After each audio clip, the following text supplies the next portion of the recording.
Oh, okay. Pretty, yeah.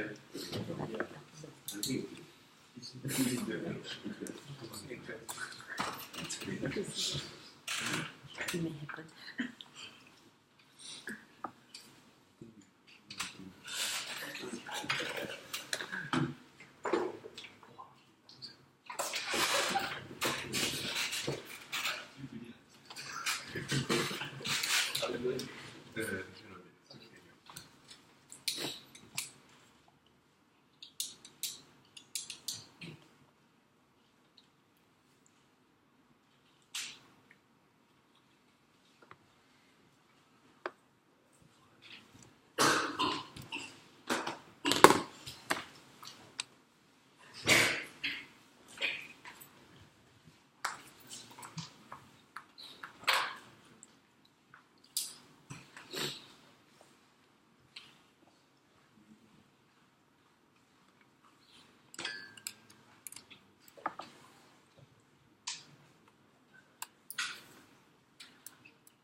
Alright. Yeah, whenever you're ready.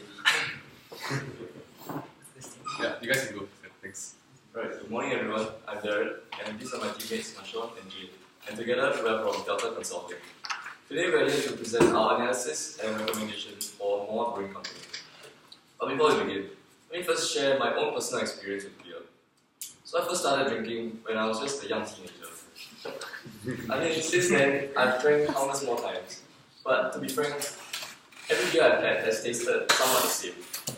Until recently, I started noticing some of my friends drinking craft beer, and I felt like I was missing out on something.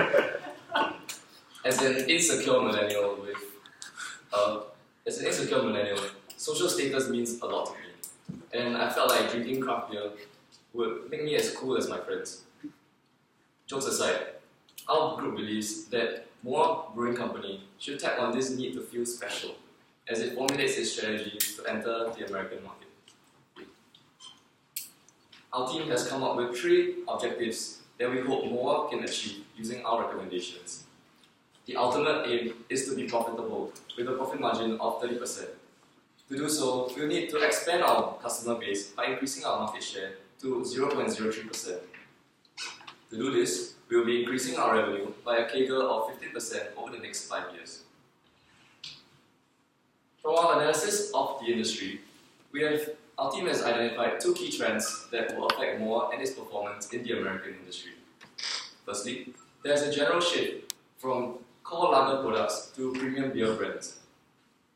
The American craft beer industry has been growing at a rapid rate since 2010, and this is in terms of both sales volume as well as market share. And this is because consumers are shifting their spending and focusing on premium products such as craft beers. What this means is that Moa should continue to position itself as a premium beer made with premium ingredients through premium brewing methods. Next, the American craft beer industry is a highly fragmented one with many different players in the industry. With the rising popularity of craft beer in America, the number of breweries has exploded in recent years, with close to 3,000 craft breweries competing for just 7.8% of the American beer market. What this means is that Moa should focus its efforts on strong marketing to differentiate itself from its competitors, especially in an industry where product differentiation might not be as impactful due to the wide variety of alternatives available. Now that we know what Moa can do to keep up with the industry trends, let us take a closer look at what kind of customer segment we should be targeting.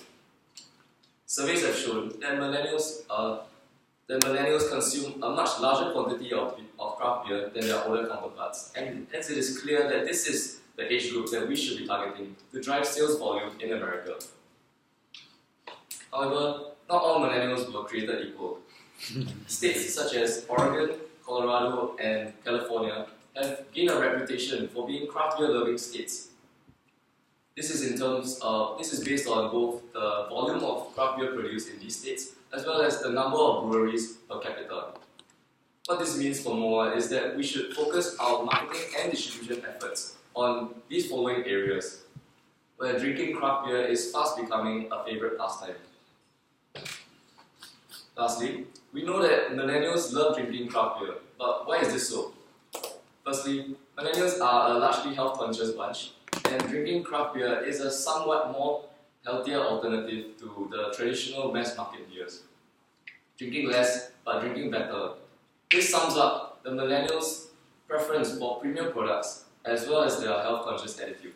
By drinking craft beers, they are able to satisfy their demand for alcohol and at the same time enjoy a premium experience that is both health-friendly and wallet-friendly in the long run. Before we discuss our recommendations, we need to think back to what makes MOA so special so that we can continue to leverage on these strengths moving forward. Firstly, MOA has gained a reputation for itself for its witty and somewhat controversial marketing content. This content is eye-catching and customers are more likely to give our beers a second look. What this means is that MOA should continue to Many American brands have gone viral on Twitter due to their no-holds-barred sarcasm as well as their witty humor, and our group believes that MOA should aim to do so as well. Next, MOA prides itself on its super premium status with its premium ingredients and top-class brewing methods. And what this means is that MOA is in a prime position to capitalize on the industry-wide shift towards premiumization. Now Jane will take us through how our recommendations incorporate these insights. Thank you, Darren. So leveraging on MOA's core competency, MOA will be selling more beers with more beers. So to increase our sales volume, MOA should enter the American craft beer industry with its more for more strategy, namely more fun and more doors. So MOA should focus on attracting craft beer drinkers due to the following reasons. Firstly, the nature of craft beer drinkers are samplers. This means that craft beer drinkers are more open to trying different types of craft beers. Secondly, the craft beer industry is highly fragmented with nearly 3,000 craft beer breweries and microbreweries. Hence, MOA should focus on attracting consumers rather than retaining them. Hence, MOA should therefore participate in the highly popular craft beer festivals in states where craft beer culture is extremely strong in the United States. So, for example, MOA will be taking part in these three festivals, namely Oregon Brewer Festivals, Colorado Brewer Festivals, and Firewater Stone International Beer Festivals. So for Oregon Brewer Festivals, we found that this is the main craft beer festival in the United States, and Oregon has the highest craft beer consumption per capita in USA. So it has huge outreach and it brings in more than 80 different types of craft beers available in its festival. For Colorado Brewer Festival, it is an award-winning festival with over 40 Colorado breweries, and it has interactive beer schools with tasting and demonstration, which MOA can use as a platform to position itself as a super premium craft beer brand by showcasing our premium ingredients used in the brewing methodology. Next, for Firewater International Beer Festival, it is a festival with hand-selected breweries from across the globe. So with these three festivals, we believe that we can increase our outreach by 24,000 unique craft beer consumers per festival and position MOA as a super premium craft beer brand. So MOA should also organize brewing workshops such as the MOA Craft Brewing Workshops and showcase the premium ingredients used in brewing the different craft beers. We can also showcase the evolution of craft beer brewing and allow the festival goers to better appreciate and understand the process of craft beer brewing and enhance their perception of MOA as a super premium craft beer brand. This consumer touchpoint actually delights our festival goers as they get to learn more about as it raises awareness and they now have a deeper appreciation of the New Zealand homegrown brand. Now that we have more fun with more beers, it seems like there will be more doors knocking on our way. So Nasha will be explaining our next recommendation. Thank you, Jane. More doors is intended to increase the impact of the Moore's distributing channel. So we analyzed the current distributing channels of Moore. Moore currently their distribution channel currently is generally restricted to serving the high-end and affluent customers through Yard House and Whole Foods Market. However, when we analyze the target segment of the craft beer market, it tells us quite a different story. They generally have a high unemployment rate of 9 to 16%, which means that as a whole they have a lower purchasing power and are much more unlikely to visit upmarket and premium restaurants such as Yard House and Whole Foods Market. This is where more doors come into play. Through more doors, More can sell their More Original and Recca cider to Texas Roadhouse so that they can resell them in their restaurants. So why in particular Texas Roadhouse? They are also a casual dining restaurant, except that they offer a slightly lower price range offerings as compared to Yard House. Moreover, they have a reasonable reach with over more than 450 stores throughout the whole US, and their food offerings include sticks and finger foods, which are generally consumed together with beers. Through this, we anticipate that it will increase the accessibility of more to the millennials, as these restaurants are more frequented by them as compared to Yard House. Finally, with the opening of the Oregon branch of Texas Yard House, this coincides with the Oregon Brewers Festival, and we believe that these two events will help to reinforce sales in each other. To implement this, contract will have to be negotiated with Texas Roadhouse. Through this, we will be able to leverage on our core strategy of our eye-catching advertisement, eye-catching marketing message, and we can offer the sponsor posters with these marketing messages printed on them. We will roll out a trial phase like how we did for Yard House in 135 of these stores, and if they prove to be successful, we can roll out to the remaining stores. Moreover, we can also increase the accessibility by selling the Moore Estate and Reserve range to Trader Joe's. So why in particular Trader Joe's? They are also like the Whole Foods. They are also supermarkets, except that they sell a lower price range as compared to Whole Foods Market.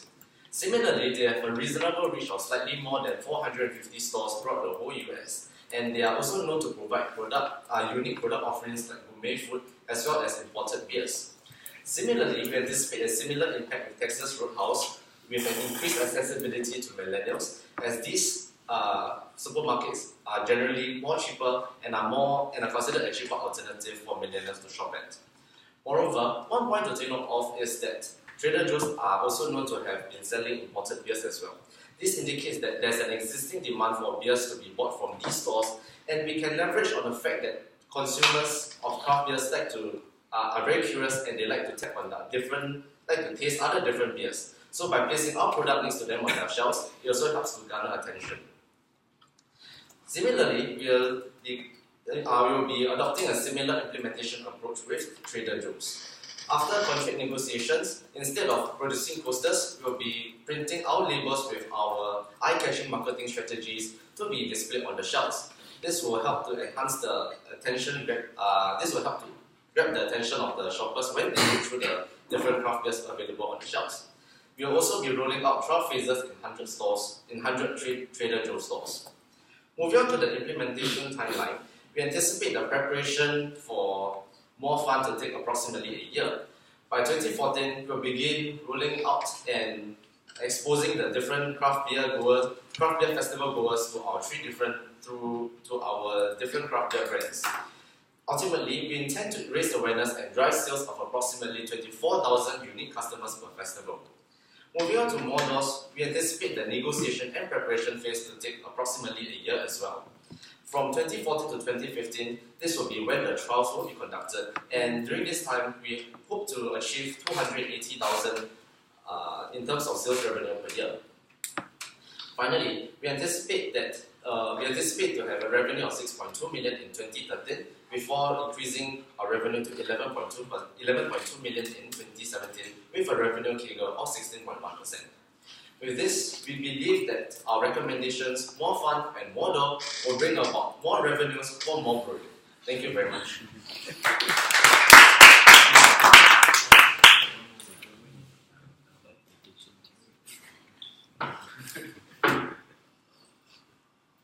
Okay,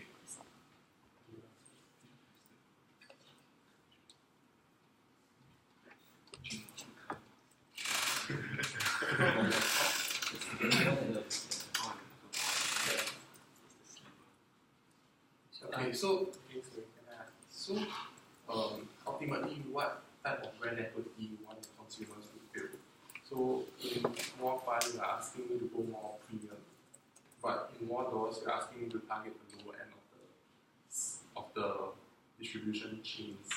So, where am I positioning myself in this?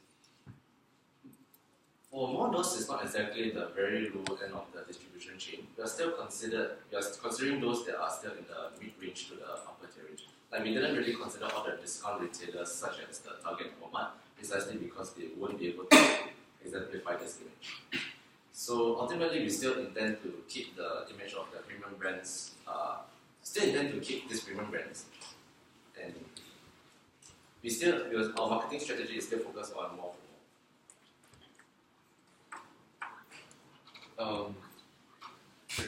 I have a question. So, just to clarify, you're saying that you'll be using eye-catching marketing strategies to kind of to generate that kind of attention, right? Yes. Are you aware of the Me Too movement in US right now? The Me Too, generally, I think the feel of America right now is that they're very sensitive for this kind of thing, right? So, a lot of people are kind of speaking up about this kind of explicit content. So how do you think people will react if you put a marketing slogan over there that says F something every more million?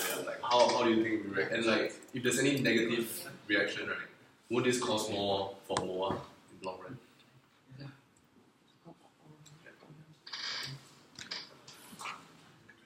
So as part of our implementation strategy, we'll be constantly checking on the sales volume change as well as our revenue growth to check whether the growth is in line with our marketing efforts. Okay, so we feel that after the first year or after the first half year, that we are not seeing the gains that we want to see, so then we will adjust our marketing strategy in the American consumer.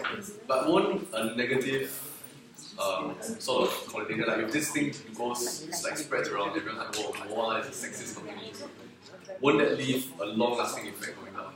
Since that was just my thoughts on it, there was a possible risk of that. So do you guys have any? Actually, from our analysis, we feel that millennials actually enjoy this kind of uncensored humor. Okay. Because as I mentioned, many American brands, their Twitter accounts are very explicit and sarcastic, and it's been posted at many different times on Twitter as well.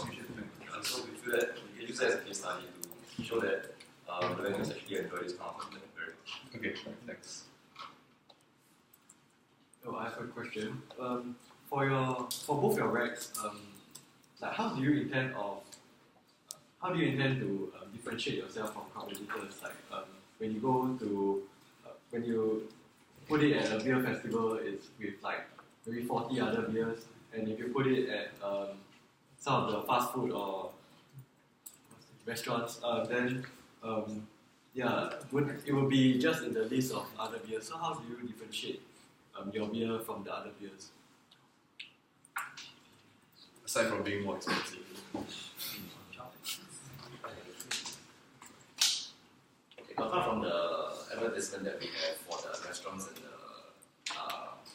the supermarkets, one alternative we can think about is changing the beer name to make it more catchy.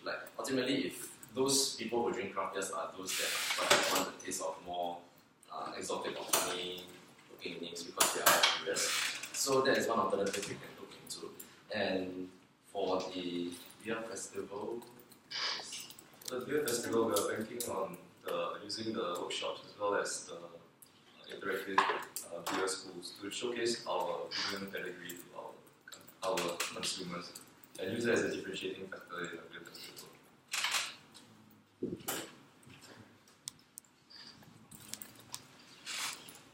So I have a question for the Moa's strategy. So you said that in your target segment analysis, you said your bulk of your consumers, the millennials, the unemployment rate is very high. So is there any implication for our pricing strategy? Do you recommend that us to cut the price, for example, so that we can cater to a larger segment of customers? And what is your analysis on the price elasticity of our products?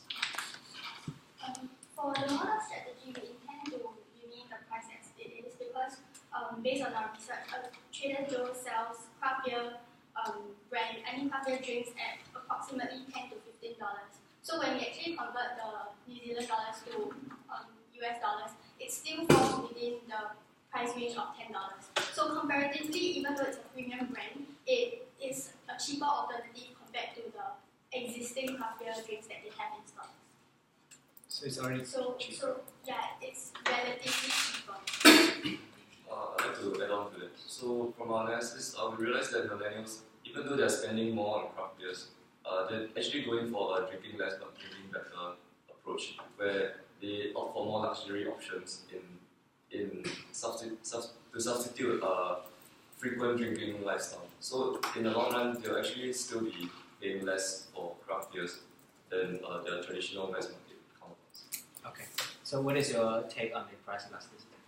So in view of this, we feel that we should continue with our current pricing strategy because millennials are still willing to spend on premium craft beers.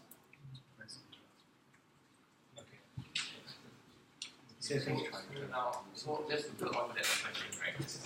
So how will I be competing in that market? Because I need to ship the beers over from New Zealand. How will I compete against the higher gross margin local competitors?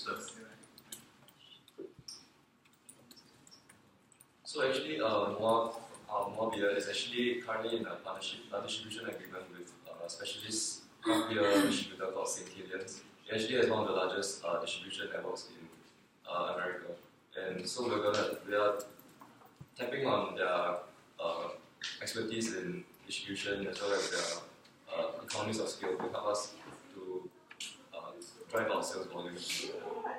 But basically, what I mean is, so now for every bottle of beer that I sell in the US, I'll be diluting my gross margin because you are recommending a tariff price.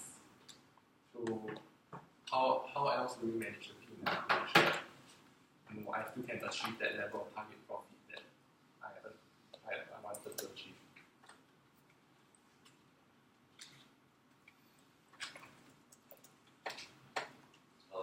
Thank you for the point. We did not consider the freight charges when calculating the financials, but we took that in consideration. But as of now, the profit margin is still pretty high for us to incorporate maybe like a premium, the additional margin when we sell it to the retailer.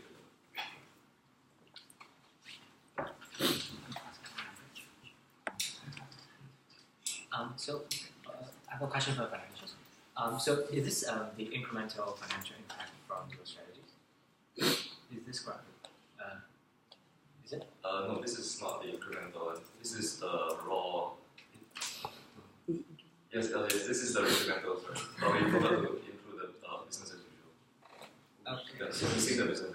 Okay. So this CAGR is your incremental growth, right? Yes. And it seems like bulk of your incremental revenue is derived from Trader Joe's. Yes. More than 95%. Yeah, because we found that actually all of the alcohol expenditure of a typical American consumer, the bulk of it is actually spent on alcohols consumed at home. So based on that, we assume that they'll be buying it from convenience stores or supermarkets. So we factor that in financials, so it's a bit higher revenue for Trader Joe's. Okay. I mean, if Trader Joe's is 95% and Texas Roadhouse is less than 2%, I guess it makes more sense for you to talk about Trader Joe's first, and then you spend more time on that as well. So can you go back to the initial slide on the 57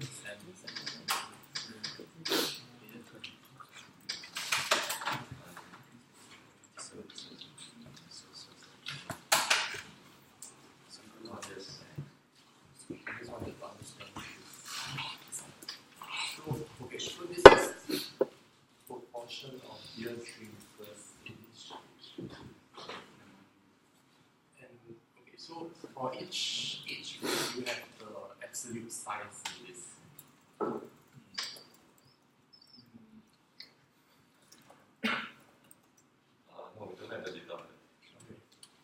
what I'm going to ask is, would it make sense for me to target millennials if like the proportion is like, let's say, 200 million versus the Gen X and baby boomers which have 500 million population?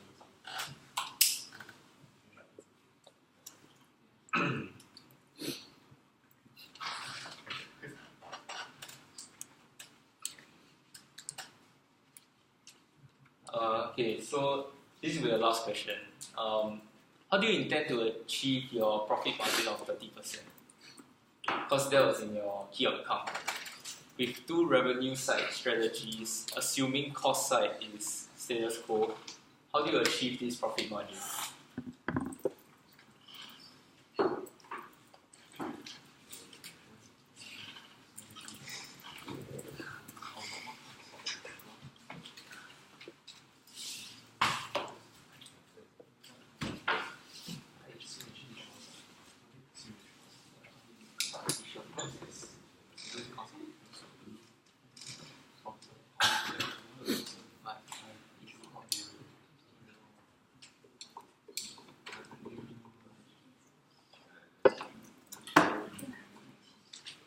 How do you predict cost? Yeah. Yeah.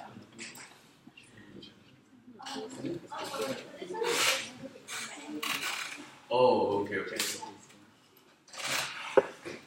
Wait, so historical is up to 20. But you projected it from 20 when onwards?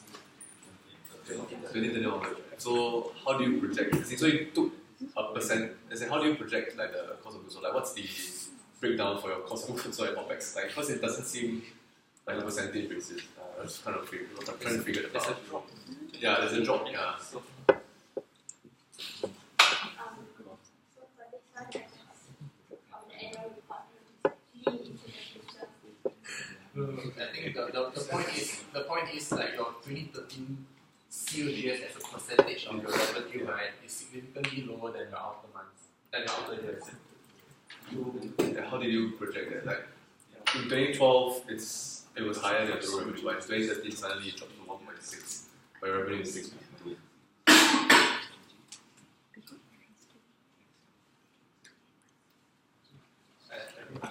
Yeah, that's true. Yeah, that's okay. Never mind. We'll take a look at it. Okay. So the last one I'm guessing is profit margin. You can't see now. The last one is the percentage is 3.6. Yeah. Okay, alright. I want to look into the cost. Okay, alright. Yeah. Okay, thanks. Yeah, thanks. Thank you.